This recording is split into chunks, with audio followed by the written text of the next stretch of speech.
तो page number 193 में बोध सागर में आप देखेंगे कितना स्पष्ट लिखा गया है, लेकिन जो विवेकी होगा केवल उसी की समझ में आएगा। जो अविवेकी है वो केवल अक्षरों को पढ़ के झक मारते रह जाएंगे, उस सार को नहीं ग्रहण कर पाएंगे जो कबीर साहब बताना चाहते हैं। जो कबीर साहब समझाना चाहते हैं उस चीज को ये लोग कभी नहीं समझ सकते। तो देखिए क्या कहते हैं, शब्द विदेह भयो उजियारा, तिहि पीछे त्रिलोक पसारा। यानी कि 3 लोक बनने से पहले जो आत्मा है वो विदेह रूप में थी, इस देह में नहीं थी, जीव रूप में नहीं आई थी वो, तब वो विदेह रूप में थी और उसी से आगे उजियारा यानी कि आगे सारा पसारा पड़ा। शब्द विदेह भयो उजियारा, तिहि पीछे त्रिलोक पसारा। शब्द ही नाम लोक है भाई, वही शब्द वही नाम जो 3 लोक बनने से पहले जो था आदि नाम, वही लोक है।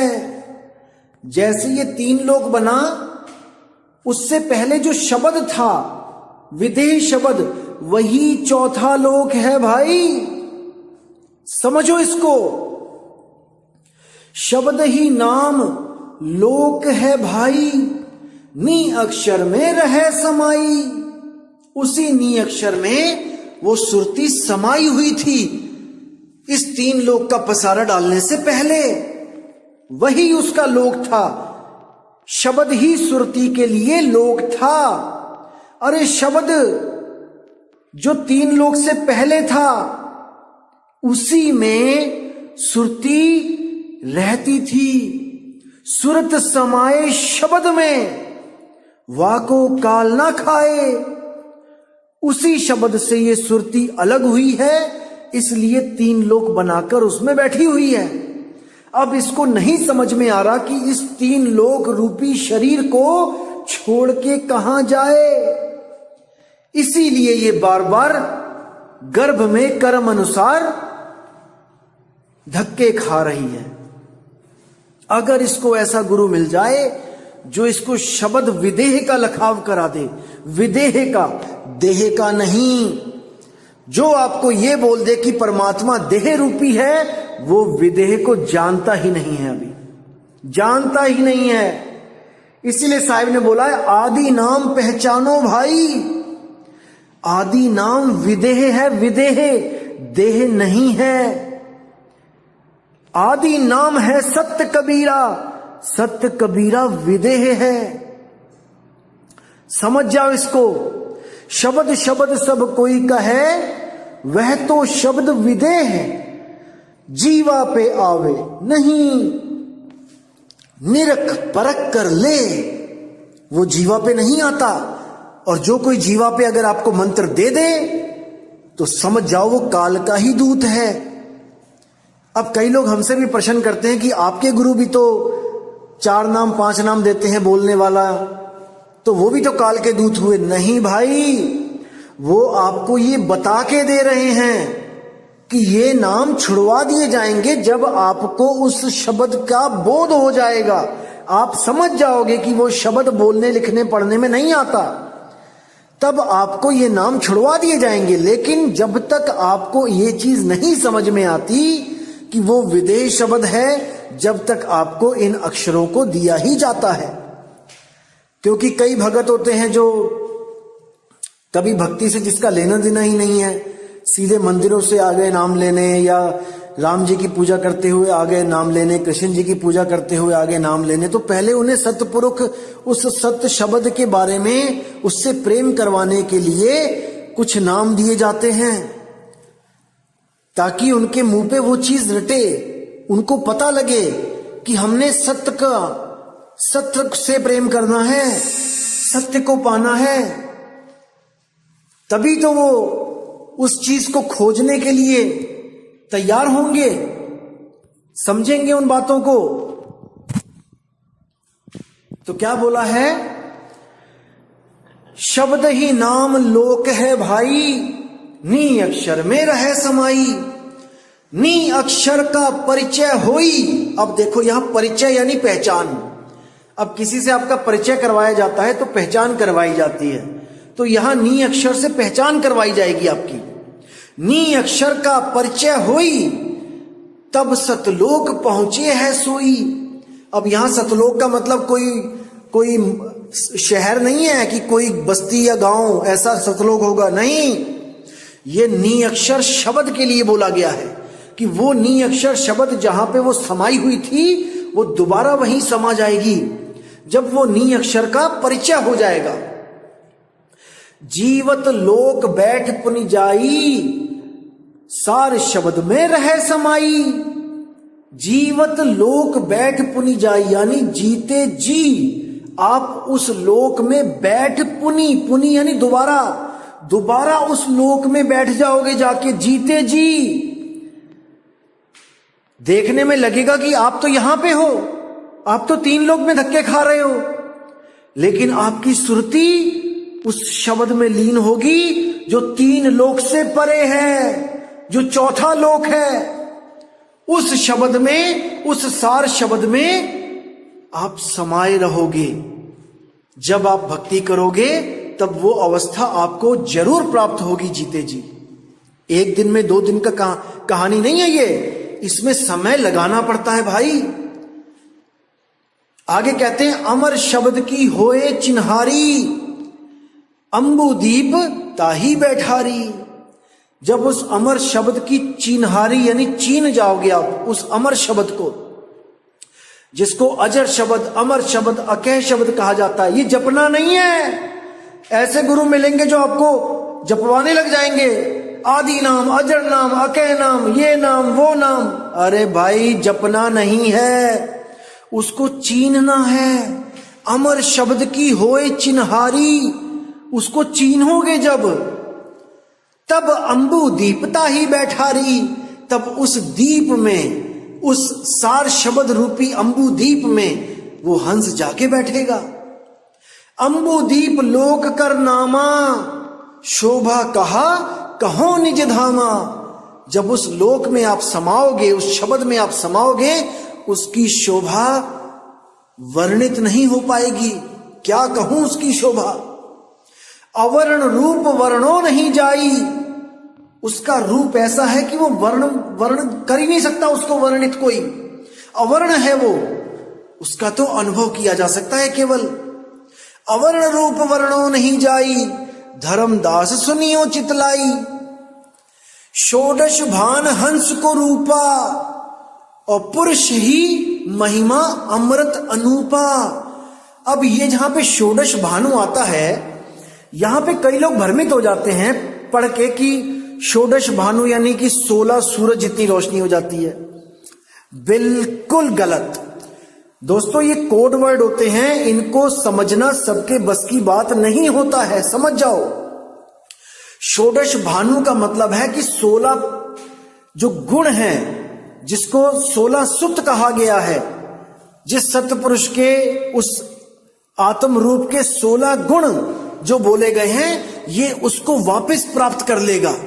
उस अवस्था में पहुंच जाएगा जहां पर अभी सृष्टि नहीं बनी थी। वो अपने 16 गुणों में स्थित था, और इन 16 गुणों से जो पहले स्थिति थी, जब 16 गुण भी नहीं थे, वो गुणातीत अवस्था वो तब मिलेगी जब आप उसका भेद प्राप्त करोगे। दोस्तों, एक समय ऐसा था जब 16 पुत्र भी नहीं थे, तब भी सतपुरुष था। यानी इस आत्मदेव के 16 गुण भी नहीं थे सुरती के, तब भी वो आत्मदेव था।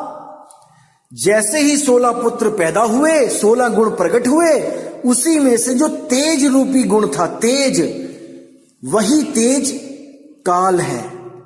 उसी को काल जानो। बाकी तो आप देखोगे कितने सुंदर गुण हैं, दया, अचिंत, क्षमा, सद्भाव, ये सब गुण हैं।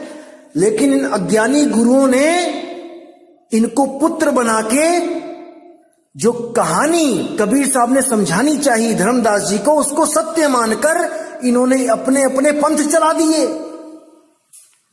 कि 16 पुत्र थे परमात्मा के, उसमें उसकी खोपड़ी फाड़ दी, उसका सिर काट दिया, वहां से 5 तत्व लेके आ गए। अरे भाई, अरे उसका शरीर अगर परमात्मा ने शब्द का बनाया तो उसके सिर को कौन फोड़ सकता है?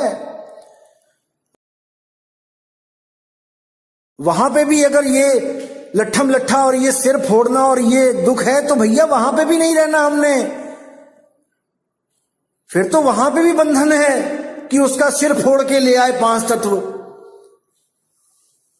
तो भाई सिर तो यहां भी फूट रहे हैं हमारे लड़ लड़ के, और सिर वहां भी फूट रहे हैं, तो हमने क्या करना है? ऐसे सतलोक में जाके विचार करो, समझो इन बातों को। तो आगे क्या कहते हैं? अमर शब्द होए चिन्हारी, अंबुदीप तहीं बैठारी। अंबुदीप लोक का नामा, शोभा कहां कहो निज धामा। अवर्ण रूप वर्णो नहीं जाई, धर्मदास सुनियो चितलाई। शोडन भान हंस को रूपा, पुरुष ही महिमा अमृत अनूपा। अमर शब्द सो प्राणी भयऊ, वही शब्द सो लोक ही गयहू।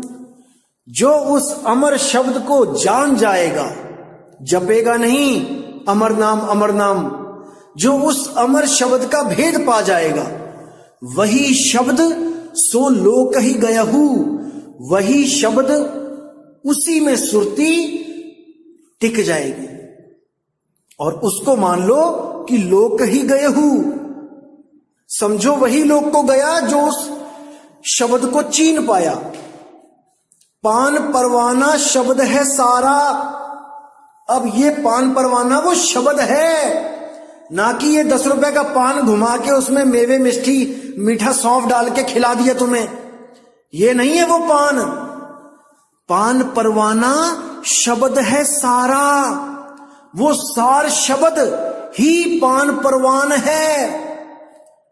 जब तक वो सार शब्द नहीं मिलेगा, वो पान परवाना नहीं मिलेगा, आप सतलोक नहीं जा सकते, आप उस शब्द में नहीं समा सकते। यही मूल सो हंस उबारा, यही वो मूल ज्ञान है जिससे हंस का उबार होगा, उबरेगा हंस, निकलेगा इस भवसागर से। अकह नाम अक्षर है भाई। अब इसको समझो, अकह नाम, अकह यानी जो कहने में नहीं आ सकता, तो वो अक्षर कैसे हो सकता है? 52 अक्षरों की बात हो रही है यहां पे। तो यहां पे भेद बताया जा रहा है। अकह नाम अक्षर है भाई। अक्षर यानी जिसका कभी शर यानी नाश ना हो। अक्षर, आ आगे लग गया तो वो अविनाशी हो गया। अकह नाम अक्षर है भाई। अक्षर का मतलब होता है आत्मा। आत्मा को भी अक्षर कहा जाता है। सोई गुरु पूरा कहावे, 2 अक्षर का भेद बतावे, एक छुड़ावे एक लखावे। तो यहां पर उस अक्षर की बात हो रही है जिसका हमने लखाव करना है। अकह नाम अक्षर है भाई, तुम नी अक्षर रहो समाई।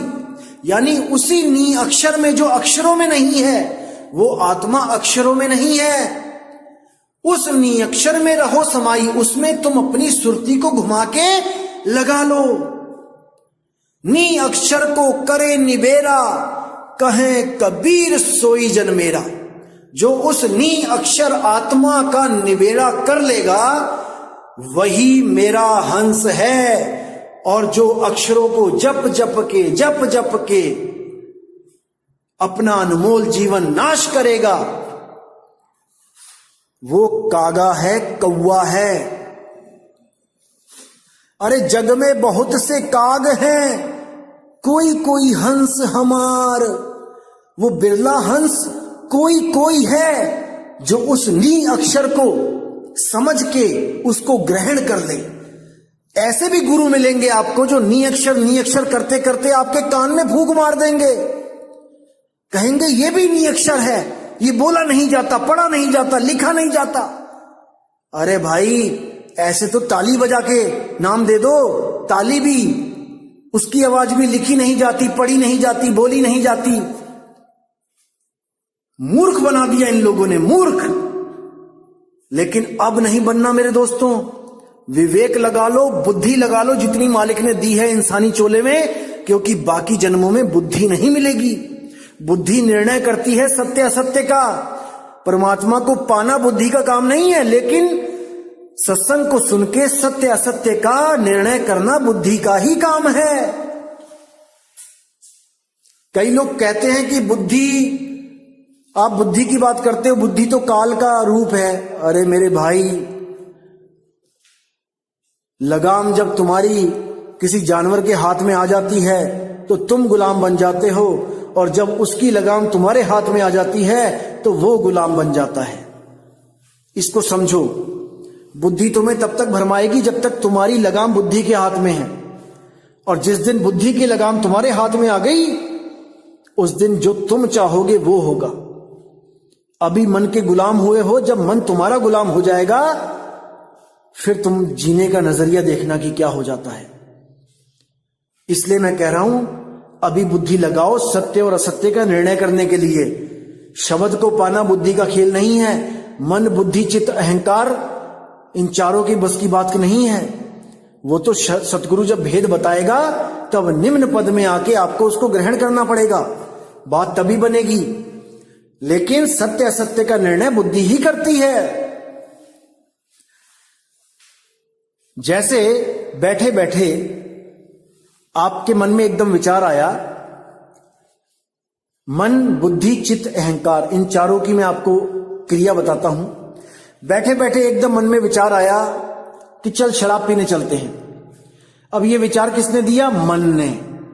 मन ने अपना काम कर दिया और मन अपना काम करके अलग हो गया। उसने विचार डाला, कहां डाला? बुद्धि में। बुद्धि से सोचोगे ना, कुछ भी मन सोचेगा बुद्धि में ही आएगा ना।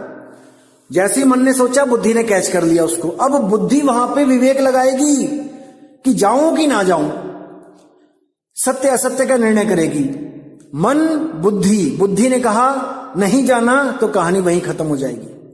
और बुद्धि ने कहा हां चलना है, तो अब बुद्धि का भी काम पूरा हो गया। अब आगे क्या बचा? मन, बुद्धि, चित्त। अब चित्त का क्या काम है? चित्त का काम है एकाग्रता। वो आपकी बुद्धि से एकाग्रता देखेगा कि कहां पे जाना है, दाएं जाऊं, बाएं जाऊं, उस गली में जाऊं, अगली गली में जाऊं। ये चीज, ये काम चित्त का है।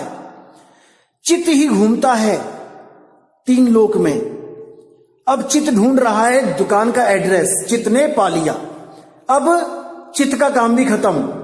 अब आपके पास तीन चीजें आ चुकी हैं। एक विचार आया और उस पर आपने सहमति भी कर दी बुद्धि के द्वारा, और आपने जगह भी अपने मन में ही, चित्त ने उसको दर्शा दिया कि कहां जाना है। अभी भी आपका कर्म नहीं बना। अब जो असली काम है वो है अहंकार का।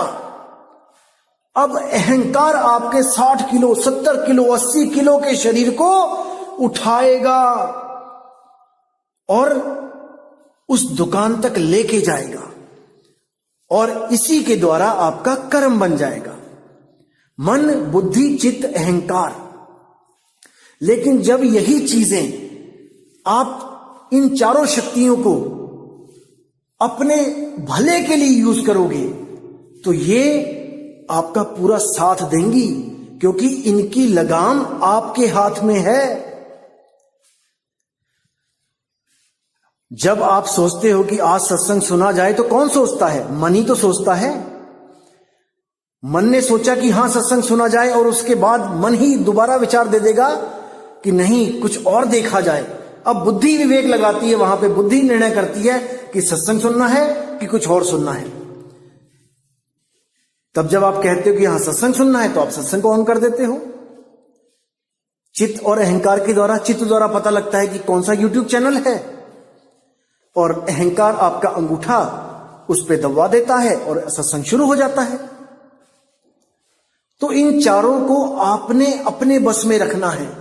5 तत्व, 25 प्रकृति, 3 गुण, मन, माया, 10 इंद्रियां, इनको अपने कंट्रोल में रखोगे तब आपका आसान काम हो जाएगा, बहुत आसान हो जाएगा आपका काम। इसीलिए बोला है कबीर कबीर क्या करे तू खोज अपन शरीर, और 10 इंद्रियां बस में कर तू आप ही आप कबीर। गुरु से ज्ञान लेके जब आप अपनी 10 इंद्रियों को बस में करोगे, ज्ञान लेके, बिना ज्ञान लिए ये नहीं होंगी। 21,000 वर्ष तपस्या करी साधु ने, पराशर ऋषि ने, और 21,000 साल के बाद आके उस मल्लाह की बेटी के साथ भोग कर लिया। क्यों किया? क्योंकि उसके पास शब्द की शक्ति नहीं थी। जब तक शब्द की शक्ति, जब तक ये इंद्रियां पूर्णतया नहीं खत्म हो सकती। 21,000 साल तक उन इंद्रियों ने परेशान नहीं किया उस महात्मा को, लेकिन जैसे ही दांव देखा, खेल दिया। लेकिन जब आपके पास सार शब्द होता है, तब आपके पास एक तरीका होता है इससे बचने का, इस काल को मुरझाने का एक तरीका होता है, कैसे इसको खत्म किया जाए, कैसे इस पे अंकुश लगाया जाए, और वो होता है सत्य सिमरण। जब आप सत्य सिमरण करते हो तो ये काल एक पल में मुरझा जाता है, एक पल में मुरझा जाता है। समझना है इसको मेरे भाइयों, और यही सतगुरु का वो मूल मंत्र है जो 10 इंद्रियों को बस में करके आपको स्वयं कबीर बना देगा। क्योंकि ऑलरेडी आप कबीर हो, लेकिन अभी अज्ञान में हो, कबीरा हो अभी आप। जब आप कबीरा से कबीर बन जाओगे, तब आपको किसी अन्य की कोई आवश्यकता नहीं रहेगी। आप स्वयं सोहम सत्य कबीर, आप स्वयं वही हो जाओगे।